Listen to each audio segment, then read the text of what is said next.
దేవునికి మహిమ కలుగును గాక. ప్రార్థన చేద్దాం మనం. పరిశుద్ధుడ, ప్రేమ గల తండ్రి, స్తోత్రాలు, వందనాలు నాయన. మరొక నెలలో ఆయన మేము ప్రవేశించి అయినా మరి ఈ మొదటి ఆదివారమున నీ పరిశుద్ధ సన్నిధిలో ఉండే భాగ్యాన్ని మాకందరికి కలుగు చేసినందుకు స్తోత్రాలు. ఈరోజు ప్రతి కూడికి ఏర్పాటు చేసుకుంటున్న కుటుంబాలను దీవించండి, నీ కృప ద్వారా వారిని బలపరచండి. ఇంతవరకు పాటలు పాడి నీ పిల్లలు నీ వాక్యం వినబోతూ ఉండగా సహాయం చేయండి. వినటు మట్టుకు వినడమే కాదు కానీ వాటిని గ్రహించగలిగే జ్ఞానాన్ని దయచేయండి. నీ దాసుడిగా వాక్యాన్ని వివరిస్తూ ఉండగా నన్ను మరుగుపరిచి మీరు మాట్లాడి నీ వాక్యము చేత నీకే మహిమ తెచ్చుకోమని రక్షకుడైన యేసు నామంలో అడుగుచున్నాము తండ్రి, ఆమేన్. హల్లెలూయా. అందరికీ వందనాలండి. మరి ఈ రోజున వినబోయే అంశము విలువ. ఈ లోకంలో ప్రతి దానికి ఎంతో కొంత విలువ ఉంటుంది. కొన్ని మరింత విలువ గలవిగా ఉంటాయి, కొన్ని విలువ లేనివిగా ఉంటాయి. ప్రియులారా, మనకి అసలు విలువలు తెలుసా? దేని విలువ ఎంతో మనకు తెలుసా? విలువలు తెలిసిన వారముగా ఉన్నామా? అసలు మనం విలువ తెలియని వారముగా ఉన్నామా? విలువ గలవారముగా ఉన్నామా? విలువ లేని వారముగా ఉన్నామా అనేది ఈరోజు మనమందరం కూడా ఆలోచించాల్సిన విషయం. చిన్న మాటను చదువుకుని మనం ముందుకు వెళదాం. చూడండి, కొరింథీయులకు రాసిన మొదటి పత్రిక 7వ అధ్యాయము 23వ వచన భాగాన్ని చదువుకుందాం. మీరు విలువ పెట్టి కొనబడిన వారు గనుక మనుషులకు దాసులు కాకుడి. హల్లెలూయా. ఇక్కడ యేసుక్రీస్తు వారు మనల్ని విలువ పెట్టి కొన్నారట. మీరు విలువ పెట్టి కొనబడిన వారు అన్నారు. ప్రియులారా, ఇప్పుడు నా దగ్గర ఉన్న ఈ మైక్కి ఒక విలువ ఉంది, సెల్ ఫోన్కి ఒక విలువ ఉంది, కంపెనీలను బట్టి. ఇలాగా ఏ వస్తువుకు చూసినా వాటి విలువలు ఉంటూ ఉంటాయి.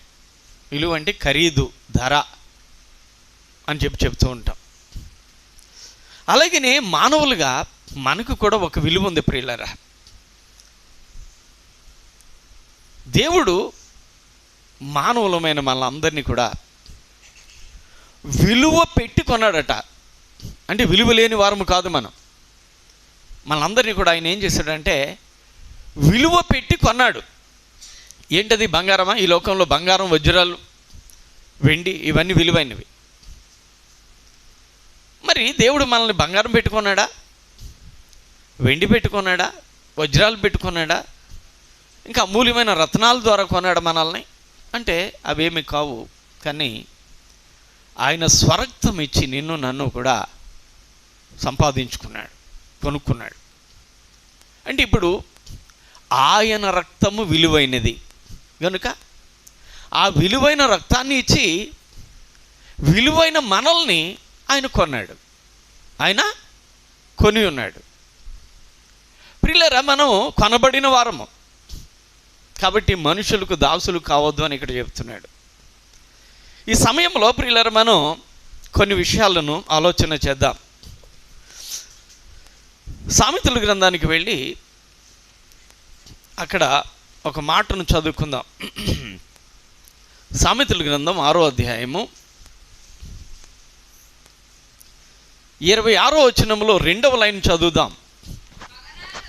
మగునాలు మిక్కిలి విలువగల ప్రాణమును వేటాడును. ఇక్కడ మనం విలువగల ప్రాణము అంటే వేటికి విలువలు ఉన్నాయనేది ఒకసారి పరిశీలన చేద్దాం. బైబిల్లో విలువగల ప్రాణము అన్నాడండి. ప్రాణం అంటే చాలా విలువైనదట అండి. విలువైనదేనా మీ దృష్టిలో? ఏమా ప్రాణం విలువైనదేనా? యేసే తన ప్రాణం పెట్టి కొన్నాడు మనల్ని. ఏమండి, ఇక్కడ అంటున్నాడు విలువగల ప్రాణము అన్నాడు. విలువగల ప్రాణము అంటే ప్రాణము విలువైనది. అందుకని చూడండి, ఈ ప్రాణానికి ఎప్పుడైనా హాని సంభవించే అవకాశం వస్తే ఈ లోకంలో ఉన్న సొత్తులేమీ కూడా దానికి సాటి రావు. అవునా కదా? ఈ లోకంలో ఉన్న భూములు కానీ, ఈ లోకంలో ఉన్న ధనము కానీ, ఇంకా ఇతరితర వస్తువులు కానీ, ఏమండి, ఇవేమి కూడా దేనికి సాటి రావు? ప్రాణానికి సాటి రావు. కారణం ఏంటో తెలుసా? ప్రాణము విలువైనది. ప్రాణము విలువైనది. ప్రాణము విలువైనది కనుక ఇక దాని ముందు ఏ సొత్తు కూడా సాటిగా కనబడే అవకాశం ఉండదు. ఏదేమైనా తల తాకట్టు పెట్టైనా నన్ను బ్రతికించండి అని కోరుతూ ఉంటారు ప్రాణం పోయే పరిస్థితిలో ఉన్నటువంటి వారు. కాబట్టి ఇక్కడ గమనించాలి, ప్రాణము విలువైనది. మరి విలువైన ప్రాణాన్ని ఈ రోజున చాలామంది ఆ ప్రాణము విలువ లేకుండా ప్రాణహాని కలిగించుకుంటూ ఉన్నారు. ఉదాహరణకి వ్యసనాలు పాలైపోయిన వారు. ఇక్కడ ఇది వేశ్యలు వెంబడి తిరిగే వారి పరిస్థితి గురించి చెబుతూ అంటాడు. మగునాలు మిగుల విలువ మగునాలు మిక్కిలి విలువగల ప్రాణమును వేటాడును అన్నాడు. మగునాలు అంటే ఏంటి అని చెప్పి ఒకసారి డిక్షనరీ తిరిగేస్తే, మగవాడు కలిగిన ఆడది అంటే పెళ్ళైన ఆడదని చెప్పుకోవచ్చు మనం. పెళ్ళైన ఆడది అంటే వేశ్యలు అంటే ఎవరు? అంటే వ్యభిచారులు అంటే ఎవరు? పెళ్లి చేసుకొని ఇక భర్తతో సహవాసం కాకుండా ఇతరులతో సహవాసం ఏర్పాటు చేసుకునే వాళ్ళు వ్యభిచారులు అంటారు కదా ఏమా. ఇప్పుడు అలాగా ఒక భర్త, ఒక మగవాడు తనకు ఉండి మరొక వ్యక్తిని వేటాడే స్త్రీ తన ప్రాణాన్ని వేటాడుతూ ఉందట అండి. ఏం చేస్తుందట? అవతల వాడి ప్రాణాన్ని వేటాడుతుందట.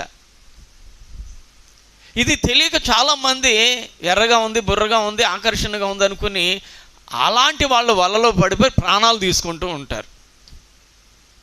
ఏమండి, అంటే ప్రాణాలు విలువ తెలియని వారు ఎవరనంటే వ్యభిచార విధానంలో పడిన వారు. ప్రాణ విలువ తెలియదు వాళ్ళకి, ప్రాణాలు తీసుకుంటూ ఉంటారు.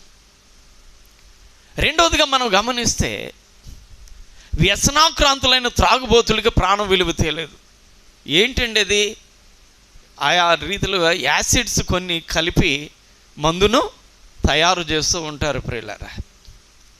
దాన్ని త్రాగడం వల్ల ఏమవుతుంది అని అంటే, ఏమవుతుంది మీకేమైనా తెలుసా ఆడవాళ్ళకి? ఏమా, మతి అనేది పోతుంది అంతే.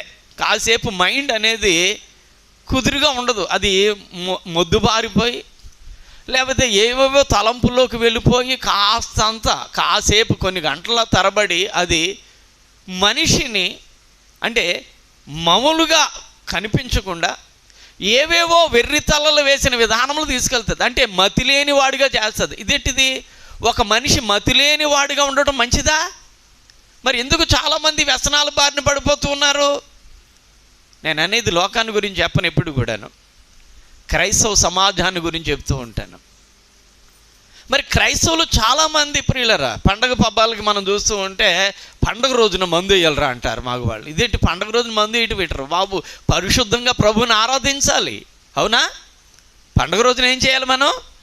పరిశుద్ధుడైన దేవుడు నన్ను రక్షించడానికి వచ్చాడని పుట్టినరోజున నన్ను రక్షించాడు తన ప్రాణం పెట్టి అని చెప్పి ఈస్టర్ రోజున ఇలాగ మనం పండగలు చేసుకుంటూ పరిశుద్ధంగా ఆరాధించాల్సిన టైంలో ఏం చెప్తారు?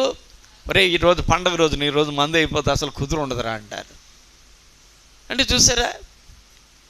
అంటే ప్రియులరా, ప్రభు సన్నిధానాన్ని కూడా లేదా ప్రభు యొక్క కార్యాలను కూడా వారి వ్యసనాలకు వాడుకుంటూ ఉంటారు. ఇంతగా అది ఏం చేద్దరానంటే లోపలికి వెళ్ళాక మతి లేకుండా చేద్దా అని విన్నామా మనం? ఏమా, మతి లేకుండా చేస్తుందా?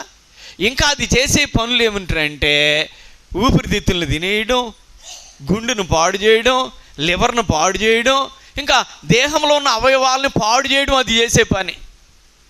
ఎవడైనా తెలిసినవాడు, ప్రాణం విలువ తెలిసినవాడు, దేహం విలువ తెలిసినవాడు తన్ను తానుగా హాని చేసుకునేటట్లు సిద్ధపడతాడా? ఏమా? ఎవర్రానంటే అవివేకులు, అజ్ఞానులు, మూర్ఖులు అన్నమాట. అంతేనా? కుటుంబంలో సమస్య వచ్చింది, మందు తాగేస్తే సమస్య పోద్దా? కొంతమంది రే బాబు ఎవరితో చెప్పుకోలేను రే బాధ, కాబట్టి నేను మందు వేస్తే సరిపోదు. మందు వేసావు, ఆ కాసేపు మతి లేని వాడిగా ఉన్నావు, ఆ తర్వాత ఏంటి పరిస్థితి? ఆ మత్తు వీడిపోయాక పరిస్థితి ఏంటి? ఏమా ప్రియులారా, చాలామంది క్రైస్తవ సమాజంలో ఈ మద్యానికి అలవాటు పడిపోయి చాలామంది ప్రాణ విలువ తెలియకుండా బ్రతుకుతూ ఉన్నారు. దేవుడేమో తన ప్రాణం ఇచ్చి నిన్ను నన్ను సంపాదించుకుంటే, తన ప్రాణం పెట్టి నిన్ను నన్ను కొనుక్కుంటే, ఈ రోజున ఆ ప్రాణం విలువ తెలియకుండా కొంతమంది వ్యభిచారముతో ప్రాణహాని కలిగించుకుంటున్నారు, మరికొంతమంది మద్యపానముతో ప్రాణహాని కలిగించుకుంటున్నారు. మద్యపానము, ధూమపానము కూడా అంతే. ధూమపానం అంటే చుట్టా, బీడీ, సిగరెట్లు ఇవన్నీ కూడా. ఒకసారి వాటిని గురించి ఆలోచన చేస్తే ప్రియులరా, చుట్ట కానీ, బీడీ కానీ, సిగరెట్ కానీ అది కాలుస్తుంటే ఏమొస్తుంది? పొగ వస్తుందర్రా. పొగను లోపలికి లాక్కుని బయటకు వదలదు దాని పని, అంతే కదా. ఏం చేస్తుంది అది? లోపలికి లాగి హా అని బయటకు వదులుతారండి. లోపలికి లాగి బయటకు వదులుతూ ఉంటే అది కరుగుతూ ఉంటుంది, ఆ బీడీ కానీ, చుట్ట కానీ, సిగరెట్ కానీ. ఇప్పుడు అది అలా కరుగుతూ ఉంటే ఏం జరిగిందని అంటే అమ్మయ్య అంటారు వీళ్ళు, ఏదో సేద తీరిపోయినట్టు ఫీల్ అయిపోతారు. ఇంతకీ ఇది ఊపిరితిత్తుల్లోకి వెళ్ళిపోయి ఎంతో మంచి ఆక్సిజన్తో ఈ ఊపిరితిత్తులు ఎంతో స్వచ్ఛమైన విధానములు ఉండాల్సినవి ఆ పొగ చేత ఆవిరి కమ్మబడిపోయి ఊపిరితిత్తులు పాడైపోతున్నాయి. ఊపిరితిత్తులు విలువ ఎంత? ఊపిరితిత్తులు పాడైతే కొనగలమా? ఏమా? బాగు చేసుకోవడానికి ఎంత డబ్బు పెట్టాలి చెప్పండి? రూపాయి బీడీకి ఏమో, బీడీ వెల ఎంతో నాకైతే తెలియదు, కానీ ఈ మధ్యకాలంలో అన్ని రేట్లు పెరిగినాయి. సిగరెట్ల రేట్లు పెంచేస్తారు బాగా, ఎందుకంటే వాడకూడదని ఉద్దేశంతో గవర్నమెంట్ పెంచిందటండి. కానీ వీళ్ళు ఏం చేస్తారంటే ఎంత రేట్ అయినా కొంటూ ఉంటారు. అంటే వారి ఊపిరితిత్తులకి హానికరమైనది అయినా కానీ, ఓ సిగరెట్టా నా ఊపిరితిత్తులను పాడు చేసేయి. జ్ఞానమా అజ్ఞానమా? ఈ రీతిగా మనం తలుచుకున్నప్పుడు ప్రియులరా, ఇలాంటి వ్యసనాలతో ప్రాణం విలువ తెలియకుండా బ్రతికేవారు క్రైస్తవులుగా చాలామంది ఉన్నారు. అవునా కదా? అవును ప్రియులరా, ప్రాణం విలువైనది కనుకనే యేసుక్రీస్తు వారు మన ప్రాణాలను రక్షించడానికి ఆయన ప్రాణాన్ని పెట్టాడు. దేవుణ్ణి తెలుసుకున్నవాడు, దేవుని యందు తన విలువేంటో తెలుసుకున్నవాడు ఇలాంటి వ్యసనాలకు గురి కాడు. అలాంటి వ్యసనాలను విడిచిపెట్టి పరిశుద్ధతయే జీవితముగా జీవించడానికి సిద్ధపడతాడు. ఇంకా ఎవరైతే ఈ వ్యసనాలతో ఉండి క్రైస్తవులుగా పిలువబడుతుంటున్నారో వారికి ఇక దేవుని విలువ తెలియలేదు, వారి జీవిత విలువ కూడా వారికి తెలియలేదు. ఈ రోజునైనా జీవిత విలువలు తెలుసుకునే వారుగా ఉండాలని ప్రభువు ద్వారా కోరుతూ ఉన్నాను ప్రియులరా. ప్రాణము విలువైనది. ఈ ప్రాణాన్ని డబ్బుతో కొనగలమా? వెలగల వస్తువులతో కొనగలమా? కొనలేం. కాబట్టి ప్రాణాన్ని సాధ్యమైనంత వరకు మనకి ఇచ్చిన విధానంలో బట్టి మనం కాపాడుకుంటూ ఉండాలి. దేవుని యొక్క సెలవు ఎప్పుడైతే అవుతుందో, దేవుడు ఒక రోజున వచ్చేసే అంటాడంట, ఆ వచ్చే అనే వరకు కూడా ఈ దేహంలో ఉన్న ప్రాణాన్ని మనం ఏం చేయాలి? కాపాడుకుంటూ ఉండాలి. ఎందుకంటే అది విలువైనది ప్రాణము అని బైబిల్ అయితే మనకు తెలియపరుస్తుంది ప్రియులారా. ఇంకా మనం ముందుకు వెళ్ళిపోదాం. విలువైనది ఏమిటి అనే విషయాన్ని మనం చూస్తే సామెతల గ్రంథం 21వ అధ్యాయం 20వ వచనానికి వెళదాం. సామెతల గ్రంథం 21వ అధ్యాయం 20వ వచనం. అమ్మా, విలువ గల ధనము. చాలండి, చిన్న చిన్న పదాలను చూసుకుని మనం తీసుకుని ఆధారంగా మాట్లాడుకుందాం. విలువ గల ప్రాణము, ఇందాక విలువ గల ధనము అన్నాడు. ధనము విలువైనది. అందుకనే ధనము సంపాదించడానికి మనం రేయింబవళ్ళు కష్టపడుతూ ఉంటాం. ఏ పని చేస్తే ఎంత వస్తుంది? నేను నా కుటుంబం బ్రతకాలంటే నేను రోజుకి ఎంత సంపాదించాలి? అనే ప్రణాళికలు వేసుకుని కష్టమైనా కానీ ఆ పనికి వెళ్తేనే నాకు ₹1 మిగులుతుంది, తేలికపాటని వెళితే నా కుటుంబం సాగదని చెప్పి కష్టమైన ఇష్టంగా ఎంచుకుంటాం. దేని కొరకు? ధన సంపాదన కొరకు. ఎందుకంటే ధనము విలువైనది. మన బ్రతికే కాలములో ప్రియులరా మరి ధనము అవసరమైనది కనుక ప్రతిరోజు కూడా మన అవసరాలకు అది తగినది కనుక మన అవసరతలు తీరాలనంటే ధనము ద్వారానే మన అవసరతలు తీర్చుకోగలము కనుక ఆ విలువైన ధనాన్ని మనం జాగ్రత్తగా సంపాదించాలి, జాగ్రత్తగా స్టోరేజ్ చేసుకోవాలి. ప్రియులారా, ₹100 లేదు, 500 సంపాదించాడు అనుకుందాం. రోజుకి 500 సంపాదించి ఒక బాటిల్ 300 200 ఉంటుందేమో, 200 బాటిల్ కొనుక్కున్నాడు. అది తాగిన తర్వాత నోట్లో కాస్తంత ఇది అవడానికి ఒక ₹100 పకోడీ కొనుక్కున్నాడు. ఈ పకోడీ కోడి మాంసం పకోడీ 300 అయిపోయినాయి పాపం. 200 తీసుకొచ్చి ఇంటికి ఇచ్చాడు. ఇంటికాడ భార్య పిల్లలు ఆ 200తో దినమంతా బ్రతకాలి. వీడికేమో 300 అయిపోయినాయి. మరలా వాడికి శక్తి కావడానికి ఇంటికాడే వండి పెట్టాలా, అవునా? ఏమా? ఇప్పుడు వాటి ద్వారా కుటుంబము పోషణ ముందుకెళ్తుందా? ధనవంతులు అవుతారా, దరిద్రులు అవుతారా? ఏమవుతారు? ధన సంపాదన బాగుంటుంది కదా, ఎందుకంటే రోజుకి 200 ఇస్తున్నాడు అండి. రోజుకి 200 ఇస్తున్నాడు కనుక అందులో ₹10 కూరగాయలు తెచ్చి వండాలి. ₹10కి వస్తాయా? 40-50 ఏదైనా, అవునా? కూరగాయలు అయితేనే. ఇంకా మాంసాలకు వెళ్ళిపోతే 100-200 ఇలాగే అయిపోతాయి. మరి ప్రియులరా, తనకే అంత సొమ్ము ఉపయోగించేసుకొని కుటుంబానికి తక్కువ సొమ్ము ఇస్తే వీరు ఎప్పటికైనా ధన సంపన్నులు అవుతారా? దేవుడు మనము ధనవంతులు కావాలనని ఆయన దరిద్రుడయ్యాడు అని ఉంది బైబిల్లో. ఈ లోకంలో మనం నీవు నేను కూడా ఎలా ఉండాలని? ధనవంతులు అంటే సంపన్నులు. ధనవంతులు అంటే ఏంటి? సంపన్నులుగా ఉండాలని ప్రభువు ఆయన దరిద్రుడిగా ఉన్నాడని బైబిల్ చెప్పింది. మరి ఎప్పుడు సంపన్నులు అవుతాం? సంపన్నులు అంటే అన్ని రకాలుగా ఉంటేనే కదా సంపన్నులు అని లెక్క. అన్ని రకాలుగా ఉంటేనే సంపన్నులు, లేకపోతే ఒకటి ఉంటే సంపన్నులు అయిపోతామా? అన్ని రకాలుగా డబ్బు ఉండాలి, డబ్బుని బట్టి స్థలం ఉండాలి, స్థలాన్ని బట్టి ఇల్లు ఉండాలి, ఇల్లుని బట్టి ఇంట్లో వస్తువులు ఉండాలి. అన్ని రకాలుగా మనం కూర్చుకుంటేనే సంపన్నులు అని అంటారు వాళ్ళని, అంతేనా? ఒకటి ఉండి ఒకటి లేకుండా ఉంటే సంపన్నులు అని ఎవరు అంటారు? అనలేరు కదా. కాబట్టి ప్రియులరా, దేవుడు మనకిచ్చిన బలాన్ని బట్టి, మనకిచ్చిన శక్తిని బట్టి సంపాదన చేయాలి. సంపాదించినది ఎలా ఖర్చు పెట్టాలో కూడా అది కూడా ప్రణాళిక వేసుకుంటూ ఉండాలి.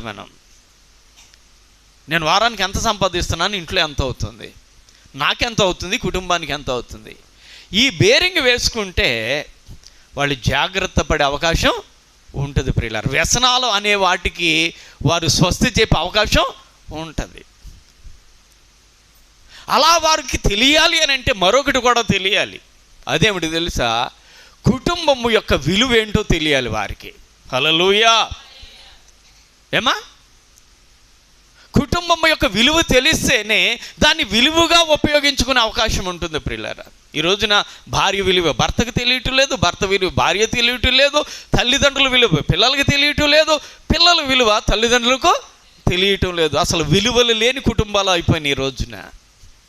దేవుడు కుటుంబాన్ని ఇచ్చాడు. ప్రియులారా, కుటుంబం ఎక్కడి నుంచి వచ్చిందంటే దేవుడు ఇచ్చింది. కుటుంబ వ్యవస్థ దేవునిదండి. ఆనాడు ఆదాము ఒంటరిగా ఉండటం చూసి భాగస్వామిగా అవ్వను తీసుకొచ్చి వాళ్ళిద్దరిని జతపరిచాడు. అది కుటుంబం. ఇప్పుడు పురుషుడికి స్త్రీకి పెళ్ళయ్యే వరకు సంబంధం ఉండదు. వాళ్ళు ఎక్కడుంటారో ఏంటో తెలియదు. పెళ్ళి అనే ఒక బంధాన్ని వాళ్ళిద్దరికీ ముడిపెట్టి పెళ్లి చేసేసరికి మనొక ఆవిడ పెళ్లి ప్రమాణాల్లో నా భర్త అని అయ్యి బాబు అప్పుడే అయిపోయాడమ్మా అంటున్నాడు ఆయన. అంటే పెళ్ళి అనేది ఎప్పుడైతే కుదిరిందో ఇక నావాడు అంతేనా? ఆమె నాది అంటారండి. వాళ్ళిద్దరికి ప్రేమ ఎలా కుదిరింది? దేవుని వల్లనే. ఇక తన భర్త మీద మాట పడితే ఆమె ఒప్పుకోదు, తన భార్య అని అంటే తను ఒప్పుకోడు. ఆ ప్రేమ దేవుని ద్వారా పుట్టింది. అదే కుటుంబ విలువ.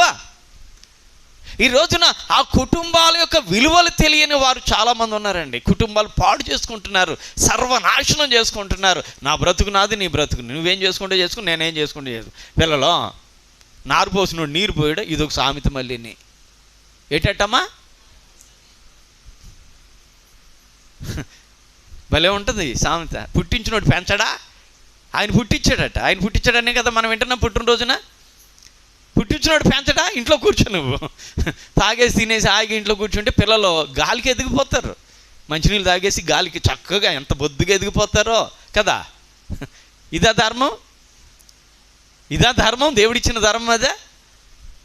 పురుషుడు బయటికి వెళ్ళి తనకిచ్చిన జ్ఞానాన్ని బట్టి, తనకిచ్చిన శక్తిని బట్టి సంపాదించుకురావాలి. కుటుంబాన్ని స్త్రీ తగిన జ్ఞానముతో పిల్లల్ని సాకుతూ కావలసిన వాటిని సమకూర్చుకుంటూ వేగముతో నడిపించుకోవాలా. కుటుంబ వ్యవస్థను తగినట్లుగా తీర్చిదిద్దుకునే బాధ్యత ఈమెదైతే కష్టపడి సంపాదించాల్సిన బాధ్యత పురుషునిది. ఇది దేవుడు ఏర్పాటు చేసిన విధానం. ఈరోజు నా ప్రియులారా, ఆ కుటుంబ విలువలు చాలామందికి తెలియటం లేదు. అయ్యో నా భార్య లేకపోతే ఎలాగా అని భర్తకు భార్య విలువ తెలియటం లేదు. అందుకనే భార్యను తగినట్లుగా చూడటం లేదు. అలాగని భార్యలకు కూడా భర్త విలువలు తెలియటంలా. నా భర్త లేకపోతే ఎలాగ నా జీవితం, నా భర్తే నాకు సర్వస్వం, నాకు అన్నీ చూసేవాడు ఆయనే కదా అని భర్త విలువ భార్య కూడా తెలియటం లేదు. ఈ రోజున విలువలు లేని బ్రతుకులు అయిపోయినాయి, విలువలు తెలియని బ్రతుకులు అయిపోయినాయి. నేను అంటాను, కుటుంబము పరలోకముగా మార్చబడాలి. హల్లెలూయా. ఏ కుటుంబం అయితే దైవిక నియమాన్ని బట్టి ఉంటుందో, దేవుని మాటను అర్థం చేసుకుని ఉంటుందో, ఆ కుటుంబమే విలువ గల కుటుంబముగా లోకంలో ఉంటుంది ప్రియులారా. లేకపోతే కుటుంబానికి విలువ అలా అంటారు. తెలుసా మీకు? కుటుంబము లోకములో విలువైనదిగా ఉండాలంటే దేవుడి ధర్మాన్ని ఆ కుటుంబము పాటించగలగాల. ఈ రోజున పిల్లలు కూడా తల్లిదండ్రుల విలువలు తెలియటంలా. వాళ్ళిద్దరూ విలువగా ఉంటే విలువ తెలుస్తుందండి వీళ్ళకి. అవునా కదా? ఏమా వింటున్నారా, పడుకుంటున్నారా? హల్లెలూయా. వాళ్ళిద్దరూ విలువగా బ్రతికితే వీళ్ళకి విలువ తెలుస్తుంది. వాళ్ళు విలువగా బ్రతకపోతే వీళ్ళకి విలువ ఎక్కడి నుంచి తెలిసి వస్తుందండి? పిల్లలకు తల్లిదండ్రులు విలువ ఏంటో తెలియట్లా. వాళ్ళు ఇష్టానుసారంగా వాళ్ళు బ్రతుకుతున్నారు. ఇలాగ కుటుంబాలు పాడైపోతూ ఉన్నాయి. దేవుడిచ్చిన కుటుంబాలు, దేవుడి కట్టిన కుటుంబాలు, దేవుడు ఏర్పాటు చేసిన కుటుంబాలు ఈ రోజున పాడైపోవడానికి గల కారణం విలువలు లేకపోవటం. భార్యాభర్తల విధానంలో బైబిల్ ఏం చెప్పిందంటే, పురుషుడా నీ భార్యకు లోబడి బ్రతుకు అని చెప్పి దేవుడు అన్నాడా అంటే అనలేదు. స్త్రీలరా మీ స్వపురుషులకు లోబడి బ్రతకండమ్మా అన్నాడు.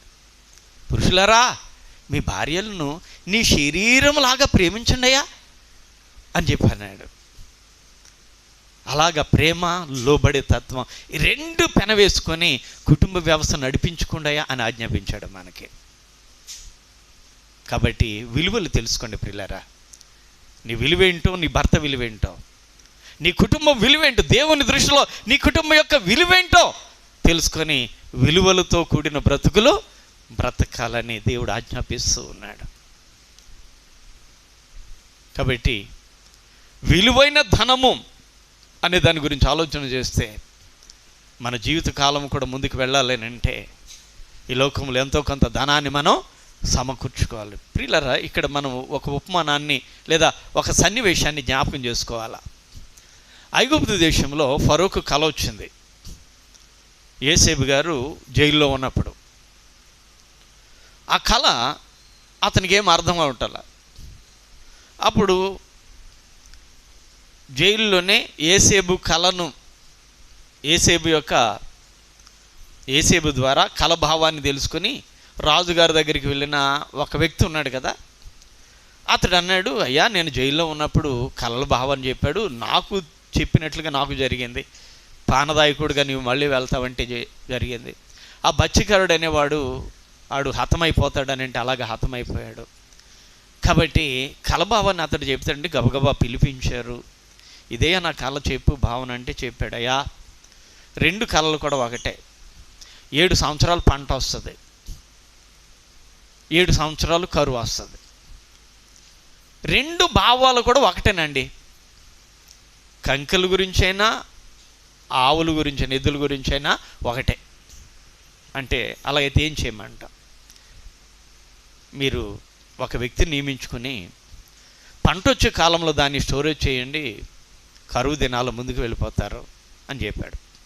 వెంటనే ఆయన అన్నాడు, ఎంత గొప్పగా సలహా ఇచ్చావు కనుక ఆ పని ఏదో నీవే చేయని అతడికి ఆ పని భారాన్ని అప్పగించాడు. ఇప్పుడు యోసేపు పంట వచ్చినప్పుడు ఏం చేస్తున్నాడంటే వచ్చిందాన్ని వచ్చినట్లు కొట్లో స్టోరేజ్ చేసేస్తున్నాడు, నిల్వ చేసేస్తున్నాడు. ఎందుకని వాళ్ళకి ముందే తెలిసింది, దేవుడు ముందే చూపించాడు కాబట్టి నిల్వ చేస్తున్నాడు. ఇప్పుడు కరువు ప్రారంభమైంది, ఆ చుట్టుపక్కల దేశాలన్నీ కరువే, వాళ్ళకు కూడా కరువే, వాళ్ళకు కూడా పంట లేదు. అయితే వాళ్ళ దగ్గర నిల్వ ఉంది కనుక ధాన్యం, ఇప్పుడు వాళ్ళ దగ్గర ఆహారం ఉందని తెలుసుకున్న ప్రతి వాళ్ళు కూడా వచ్చి వాళ్ళ భూములు తాకట్టు పెట్టడం లేదా అమ్మేయటం, వాళ్ళు తెచ్చి రోకలు ఇచ్చేయటం. ఇప్పుడు చూడండి, వరదలు వచ్చి పంటలు పోయినాయి అనుకోండి, ఉదాహరణకి అరటి తోటలు మొన్న పడిపోయినాయి, అలాగ అనేక చోట్ల పోయినాయి అని అంటే ఇప్పుడు అరటి గెల ఎంత అయిపోద్ది, అదే అరటిపళ్ళు గెల ఎంత అవుతుందమ్మా? అంతకుముందు 200కి వచ్చేది 500 అంటారు.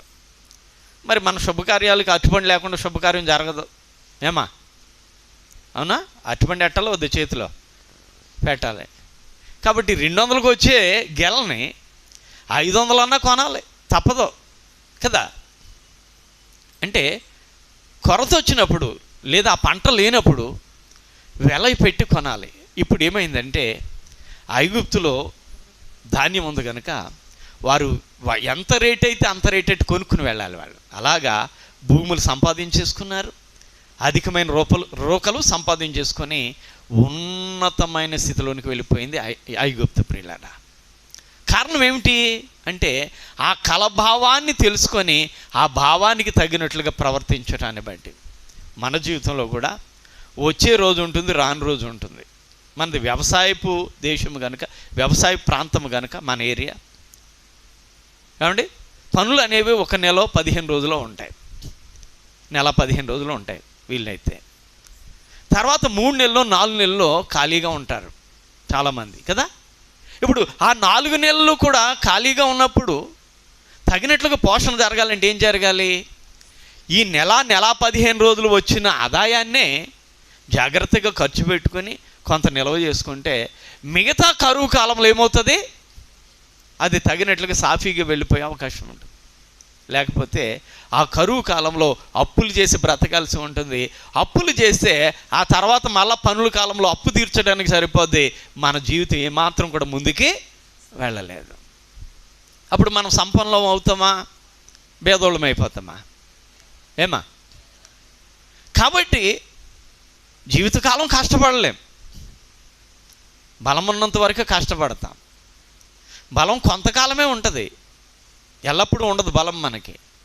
కాబట్టి బలం ఉన్నప్పుడు, దేవుడు మనకు అవకాశం ఇచ్చినప్పుడు సమకూర్చుకొని దాన్ని స్టోరేజ్ చేసుకోవడం, దాన్ని నిల్వ చేసుకోవడం జ్ఞానము గల వారి యొక్క పని. ఆ రీతిగా మనము ప్రియులరా విలువ తెలుసుకొని, ధనము యొక్క విలువ తెలుసుకొని మనం బ్రతకాలి ప్రియులరా. ధనము విలువ తెలియాలి. మొదట దేని విలువ తెలియాలి? ప్రాణం విలువ, అంటే నీ దేహం విలువ నీకు తెలియాలి. రెండోది ధనము విలువ తెలియాలి, ధనం విలువ తెలియాలి అనేది మనం చూస్తున్నాం ప్రియులారా. మనం ఇంకా ముందుకు వెళ్ళిపోతే జ్ఞానము అనేది ఉందట, అది చాలా విలువైనది అంటాడు సామెతల గ్రంథం 8:11. సామెతల గ్రంథం 8:11 జ్ఞానము ముత్యముల కన్నా శ్రేష్టమైనది, విలువగల సొత్తులేవయో దానికి సాటిగా. చూడండి, ప్రాణం విలువైనదని, ధనం విలువైనదని చూస్తాం. ఇప్పుడు ఇక్కడ అన్నిటికంటే గొప్ప విలువైనది ఒకటి చెబుతూ ఉన్నాడు, అది జ్ఞానము అని అంటున్నాడు ప్రియులారా. దీనికట విలువగల సొత్తులేవి కూడా దానికి సాటి కావు అంటున్నాడండి. అంటే విలువగల వస్తువులేవి కూడా దాని ముందు సరిపోవట. దేని ముందు? జ్ఞానం ముందు. అందుకనే స్త్రీలు జ్ఞానంగా బ్రతకమని ఆజ్ఞాపించాడు దేవుడు. స్త్రీలే కాదు, భక్తి గల వారందరూ జ్ఞానంగా బ్రతకాలి. మీరు అజ్ఞానుల వలె కాకుండా జ్ఞానుల వలె నడుచుకున్నట్లు చూసుకోండి అన్నాడు. దేవుని పిల్లలు జ్ఞానంగా బ్రతకాలి. హల్లెలూయా. ఎలా బ్రతకాలి? జ్ఞానంగా బ్రతకాలి. జ్ఞానమే ఎవరితో ఎలా మాట్లాడాలి, ఎక్కడ ఎలా ఉండాలి, ఎక్కడ ఎలా ప్రవర్తించాలి, ఉన్నప్పుడు ఎలా ఉండాలి, లేనప్పుడు ఎలా ఉండాలి, ఇదంతా నేర్పించేది ఎవరో? జ్ఞానమే. జ్ఞానమే ప్రియులారా. కాబట్టి జ్ఞానము ముత్యముల కంటే విలువైనది అన్నాడు. విలువగల సొత్తులేవి కూడా దానికి సాటి రావన్నాడు. అది బయట సమాజంలో కొంటే దొరికేది కాదట. జ్ఞానం కేవలము దేవుని వలన మాత్రమే లభిస్తుంది. జ్ఞానం మనందరికీ తెలుసు కదా. సొలొమోను గారు రాజ్య పరిపాలనకు వచ్చాక అడిగింది ఏంటంటే, జ్ఞానాన్ని అడిగాడు. వివేకాన్ని నాకు ఇవ్వు నాయన, జ్ఞానాన్ని నాకు దయచేయని అని అడిగితే దేవుడు ఆ మాటకి ఆనందపడ్డాడటండి. అబ్బా, చాలా మంచిదాన్ని కోరుకున్నావు నువ్వు అని. అడవగనివి కూడా ఇచ్చేసాడంట. సొలొమోను జ్ఞానాన్ని బట్టి ఏం చేశాడు? గొప్ప సంపదను సంపాదించేసుకున్నాడు. అతని మాటలు వినడానికి వచ్చిన వాళ్ళందరూ బంగారము, వెండి, వెలగల వస్తువులన్నీ తీసుకొచ్చి ఆయనకు పారితోషికంగా ఇచ్చి ఆ మాటలు వినడానికి మాటలు కొనుక్కున్నారండి. జ్ఞానంతో కూడిన మాటలు వాళ్ళు ఏం చేశారో కొనుక్కున్నారు ఆయన దగ్గర. కాబట్టి ఆయన గొప్ప సంపన్నుడైపోయాడు. ఎవరు? సొలొమోను గారు. జ్ఞానం అంటే నిన్ను నన్ను సంపన్నులుగా చేసేది జ్ఞానమే. జ్ఞానమే మనల్ని సంపన్నులుగా తీర్చిదిద్దుతుంది ప్రియులారా. జ్ఞానం లేకపోతే మన ఒక ఆయన అంటున్నాడు, చిన్నపాటి ఉద్యోగి మాట్లాడుతూ ఉంటే, సోదరుడా మరి పొలం నువ్వు కొన్నావా పితరులదంటే, నాన్నోళ్ళు ఏం సంపాదించారు, వాళ్ళు ఇల్లు కూడా సరైనది ఇవ్వలేదు, ఏదో స్థలం ఇచ్చిపోయారు అంతే. నేను చిన్నపాటి ఉద్యోగంలో సంపాదించుకున్నాను, అది నా గొప్పతనం కాదు, నా భార్య గొప్పతనం అంటున్నాడు. ఏంటంటే, నేను 500 వస్తే 200 తాగేసి ఇంటికి తెచ్చి 300 ఇచ్చేవాడిని, సగం తినేసేవాడు నేనే. ఆ 300ని చాలా జాగ్రత్తగా ఒబ్బడి చేసి పిల్లల్ని ఎలాగ చూడాలో, ఎలా చేయాలో అన్ని రైతులుగా చూస్తూ రూప ఒబ్బడి చేస్తే నేను పొలాన్ని కొన్నాను. అదంతా నా భార్య యొక్క గొప్పతనం అన్నాడు. చూసారండి? అంటే అందుకని బైబిల్ కూడా జ్ఞానాన్ని గురించి చెప్పినప్పుడు ఏమన్నాడు? స్త్రీల గురించి 14వ అధ్యాయం సామెతల్లో చదవండి. జ్ఞానము గల స్త్రీ, చదవండరా, మీ గురించి ఉందని చదవలేకపోతున్నారు. జ్ఞానవంతురాలు తన ఇల్లు కట్టుకుంటుంది. ఇల్లు కట్టుకోవడం అంటే బిల్డింగు, రేకుల షెడ్డు ఇది కదమ్మా, కుటుంబాన్ని కట్టుకుంటుంది. పిల్లలు, ఇప్పుడు తల్లిదండ్రుల సంపాదన తక్కువ అనుకుందాం, పిల్లలు మాకు అది కావాలి ఇది కావాలని, పుట్టినరోజు వచ్చింది అనుకోండి, నాకు 5,000 రూపాయలు డ్రెస్ కావాలంటారు కొంతమంది. అప్పుడు తల్లి ఏం చేయాలి? నాయనా, మన సంపాదన అంత లేదు, ఏదో ఆరాకొరగా బ్రతుకుతున్నాం కాబట్టి ఏ బట్టలు వేసుకుంటూ వెళ్ళిపోదు అని జాగ్రత్తగా చెప్పి ఆ పిల్లలు మెయింటైన్ చేసి తక్కువ ఖర్చుతో ముందుకి నడిపించే ప్రయత్నం చేయాలి. పిల్లోడు అడుగుతున్నాడు, పిల్లోడికి ఆ మాత్రం చేయలేవా, ఆ మాత్రం చేసే దమ్ము నీకు లేదా అని మగవాడిని రెచ్చుకొట్టి అప్పుల పాలు చేస్తే జ్ఞానం గలదా అజ్ఞానురాలా? కొంతమంది భార్యలు భర్తలు రెచ్చగొట్టి అప్పుల పాలు చేస్తారండి. అప్పు చేసేయి, ఉంటే ఉంటాం, పోతే పోదు. మళ్ళీ ఒక మాట, దేవుడి మాట, ఈ రోజు మనది రేపు ఏమవుతుందో అంటే అప్పుల పాలే చచ్చిపోతే రుణస్తులు దేవుని రాజ్యానికి వెళ్ళరండోయ్. బ్రతికి ఉండగానే రుణం తీర్చుకోవాలా. మీరేమనుకుంటున్నారో? చాలామంది తినే చచ్చిపోతే, అంటే ఒకవేళ రేపుడు కూడా మనకు లేదనుకుని అప్పులు చేసి చచ్చిపోండి. బైబిల్ ప్రకారంగా రుణగ్రస్తులు దేవుని రాజ్యానికి చేరరు. అందుకని ఎవరికి రుణం ఉండకూడదు అంటాడు. వారి రుణాలు తీర్చుకోండి అంటాడు బైబిల్లో. తెలుసా మీకు అది? కాబట్టి ప్రియులరా, జాగ్రత్త కలిగి మనం బ్రతకాలి.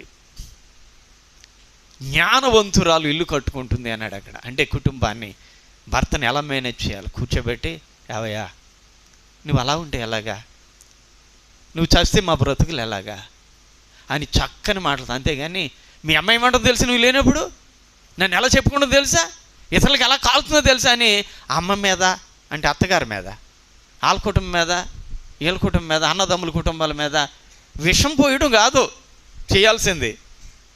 కుటుంబానికి అతడు అవిధేయుడిగా ఉంటే చక్కగా నచ్చజెప్పి, అయ్యా అలాగైతే ఎలాగా, నువ్వు యజమానువు కదా, యజమానుడు అయిన నీవే అలా ఉంటే మరి పరిస్థితి ఏంటి, కుటుంబ పరిస్థితి ఏంటి అని చక్కని జ్ఞానముతో ఏమండి కుటుంబాన్ని మెయింటైన్ చేసే అవకాశం ఎవరికి ఇచ్చాడండి?